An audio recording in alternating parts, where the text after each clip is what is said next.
एक नगर में एक साधु रहता था। वह रोजाना गांव के सभी घरों में भिक्षा लेने के लिए जाया करता था। एक दिन साधु एक महिला के घर के द्वार पर पहुंचकर जोर से बोला, अलख निरंजन, भिक्षाम दे। इतना सुनते ही घर के भीतर से औरत बाहर आई और बोली, महाराज, मैं आपको भिक्षा तो डाल दूंगी, आइए, साथ ही आप पहले भोजन भी कर लीजिए।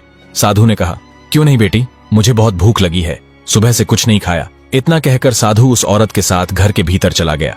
औरत ने साधु के बैठने के लिए आसन बिछा दिया और बोली, महाराज, आप यहाँ बैठ जाइए, मैं अभी भोजन लगाती हूँ।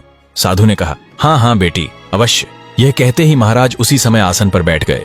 इसके बाद उस औरत ने साधु महाराज के सामने भोजन परोस दिया। उसने तरह तरह के व्यंजन लगाकर आदर पूर्वक उन्हें भोजन खिलाया। साधु महाराज ने प्रेम से भोजन करना शुरू किया।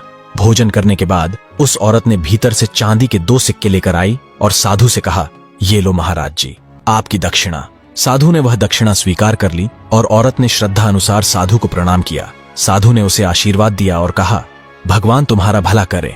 इतना कहकर साधु वहां से निकल पड़े। उस साधु के पास न तो कोई घर था और न ही रहने के लिए कोई स्थायी स्थान।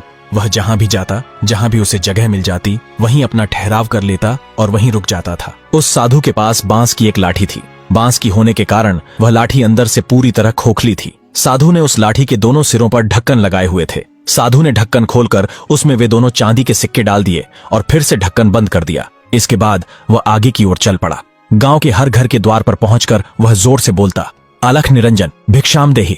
गांव के सभी लोग उस साधु को श्रद्धा से दान देते। कोई आटा डालता, कोई गेहूं देता और कोई दक्षिणा में चांदी के सिक्के थमा देता।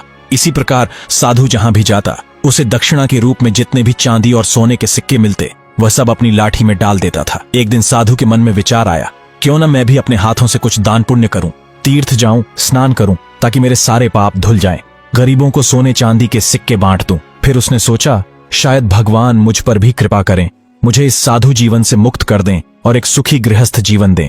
आगे क्या हुआ, यह जानने के लिए चैनल को सब्सक्राइब कर कमेंट में नेक्स्ट पार्ट जरूर लिखें।